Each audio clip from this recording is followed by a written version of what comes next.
जो सिंधु घाटी सभ्यता में जब जो लोग आते थे तो वहां का व्यापार चलता था वस्तु विनिमय प्रणाली, वस्तु से वस्तु लेन देन करते थे कि मान लीजिए कि उसका चावल की जरूरत था, हमें गेहूं की जरूरत है तो वो चावल दे करके हम गेहूं को उसको दे सकते हैं। बहुत सारे ऐसे वस्तुओं के खिलौनों को भी दे करके खरीदा जाता था। नील की खेती अधिकतर करने के लिए। और टॉपिक है क्या, सिंधु घाटी सभ्यता। इस टॉपिक में बहुत सारे ऐसे स्टूडेंट का कंफ्यूजन होता है, रट तो लेते हैं कि सिंधु घाटी सभ्यता, लेकिन एग्जैक्ट इसका मतलब पता नहीं होता है कि सिंधु घाटी सभ्यता होता क्या है, इसका निर्माण किस तरह से हुआ है, और इसका खोजा किस तरीके से गया है। तो आज हम लोग इस वीडियो में पूर्ण रूप से जानेंगे। तो मुझे आपसे एक छोटा सा रिक्वेस्ट है कि आप इस वीडियो पर शुरू से लास्ट तक बने रहिए, और अगर आप इस चैनल पर नए हैं तो इस चैनल को जरूर सब्सक्राइब कर ले, क्योंकि कोई भी मैं इस तरह से वीडियो आपके सामने लाता रहूं उसका नोटिफिकेशन सबसे पहले आपके पास मिल सके। तो चलिए अब हम लोग यहाँ पर समझते हैं। देखिएगा सिंधु, सबसे पहले हम लोग समझेंगे कि सिंधु घाटी सभ्यता का अर्थ क्या होता है। तो देखिएगा यहाँ पर मैं पहले लिख दे रहा हूँ, देखिएगा सिंधु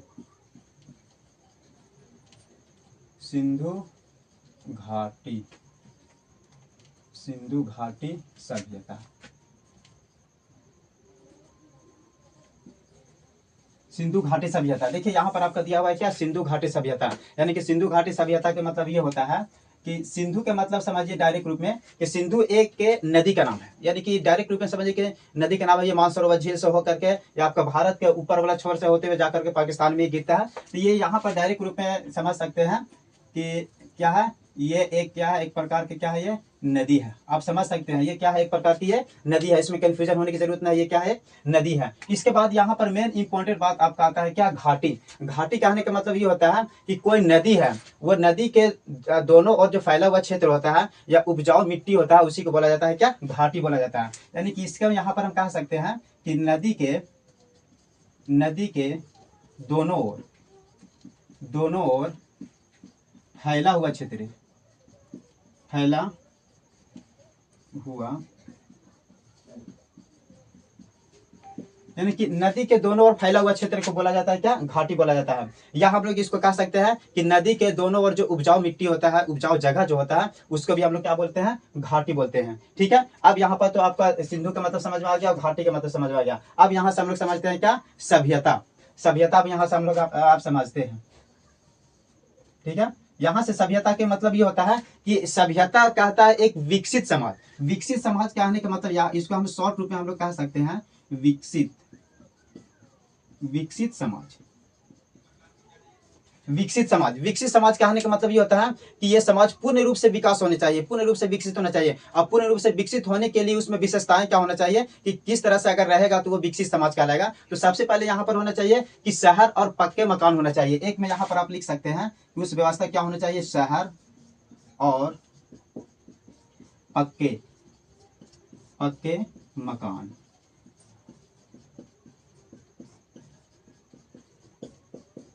यानी कि वो विकसित शहर या विकसित समाज कब कहलाएगा, जब क्या एक शहर होगा, उसमें नगर बसे हुए होंगे, और क्या होगा उसमें वहां पर एक पक्के मकान, कच्चे मकान नहीं, पक्के मकान होना चाहिए। दूसरी शर्त यहाँ पर क्या आ जाता है कि वहां पर कुछ अपनी क्या होना चाहिए, लिपि होना चाहिए, अपना लिपि होना चाहिए। अपना लिपि कहने का मतलब होता है, लिपि से पहचान ये होता है कि ये वो कौन सी जगह से आता है। यानी कि अपना पढ़ना लिखना उस जगह पे आना चाहिए, अपना कुछ भाषा होना चाहिए, बोलने का कुछ तरीका होना चाहिए। बोल से ही आदमी पहचान में आ जाता है कि वो कहाँ से है, किस जगह से आया, कहाँ से आया। जैसे मान लीजिए कि कोई इंडिया से है, वो चला गया विदेश, अगर वो हिंदी में भाषा से बात करता है तो कहता है यू आर इंडियन, तो इंडिया से आया है। तो उस तरीके से भाषा से पहचान में आता है, लिपि से पहचान में आता है। तो उस जगह पे क्या होना चाहिए, लिपि का ज्ञान होना चाहिए। ठीक है, और अब यहाँ पर क्या होता है, अपना शासन व्यवस्था होना चाहिए। क्या होना चाहिए, शासन व्यवस्था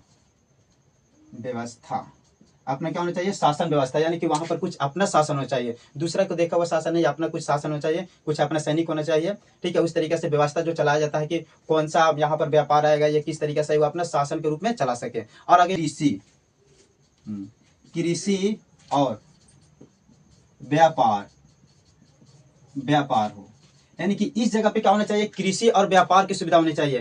कृषि कहने का मतलब वहां पर अपनी फसल होना चाहिए, वहां पर उगाया जाता हो फसल, ठीक है, वो मार्केट में लाया जाता हो। अब व्यापार के मतलब होता है कि कोई चीज भी बताया गया हो। अब व्यापार यानी कि खुद उस जगह पे प्रोडक्ट बनाया जा रहा है, उसी जगह पे यूज किया जा रहा है, वही आदमी खरीद रहा है, वो आपका व्यापार नहीं होता है। मान लिया जाए कि इंटरनेशनल दूसरे जगह से आकर के उस जगह पे यहाँ पर आकर आदमी जब खरीदता है तो वो क्या कहलाता है, व्यापार कहलाता है। व्यापार वही कहलाता है। नहीं, व्यापार कहने का मतलब है कि आदमी खुद बनाया, खुद को इस्तेमाल करे तो वो खरीदा हुआ व्यापार नहीं कहलाएगा। इंटरनेशनल जैसे मतलब यहाँ पर जो सिंधु घाटी सभ्यता में जब जो लोग आते थे तो वहाँ का व्यापार चलता था वस्तु विनिमय प्रणाली, वस्तु से वस्तु लेन देन करते थे कि मान लीजिए कि उसका चावल की जरूरत है, हमें गेहूं की जरूरत है, तो वो चावल दे करके हम गेहूं को उसको दे सकते हैं। बहुत सारे ऐसे वस्तुओं के खिलौनों को भी दे करके खरीदा जाता था। नील की खेती अधिकतर करने के लिए आदमी वस्तु से वस्तु जो पोताई करने के लिए भी दिया जाता था। तो वही अधिकतर लोग व्यापार करने के लिए उस जगह पे भी आते हैं। और आगे आपका क्या होता है, कला और संस्कृति का भी ज्ञान होना चाहिए। अगला जगह यहाँ पे देख लिया जाए तो क्या होना चाहिए, कला और संस्कृति,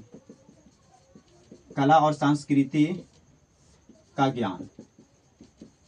कला और संस्कृति यानी कि कुछ न कुछ वहां पर उसके अंदर कुछ वहां के आदमी के लोग क्या होना चाहिए, कला होना चाहिए, हुनर होना चाहिए। संस्कृति का मतलब होता है कि अपना पाठ पूजा जो किया जाता है अपना रीति रिवाज के अनुसार, डांस वगैरह जो किया जाता है अपना रीति रिवाज के अनुसार, कुछ मोहरे होता है, कुछ पहचान बनाया जाता है। जैसे सिंधु घाटी सभ्यता में ऐसे बहुत सा मोहर जो थे, जो कि एक सिंह वाला मोहर मिला था कि उसको पहचाना जाता था कि ये हड़प्पा से मिला है या मोहनजोदड़ो से मिला है या कालीबंगा से मिला है, उस तरीके से पहचान हो जाता था। वही बोला जाता है आपके क्या, संस्कृति। तो ये सभी जो आपको हमने बताया है, ये सभी अगर गुण होता है तो वो आपका क्या कहलाता है, एक विकसित समाज कहलाता है। और ये विकसित समाज आपका क्या कहलाता है, सभ्यता कहलाता है। ये दोनों समाज एक दूसरे के रिलेटेड हैं। यानी कि विकसित समाज कब होगा और सभ्यता बनेगा कब, जब ये सब चीजें अब वहां पर क्या रहेंगे, मौजूद रहेंगे तब। तो ऑफकोर्स यहाँ तक आपको बात समझ में आ गई। चलिए अब हम लोग नेक्स्ट बातें को नेक्स्ट वीडियो में हम लोग समझेंगे।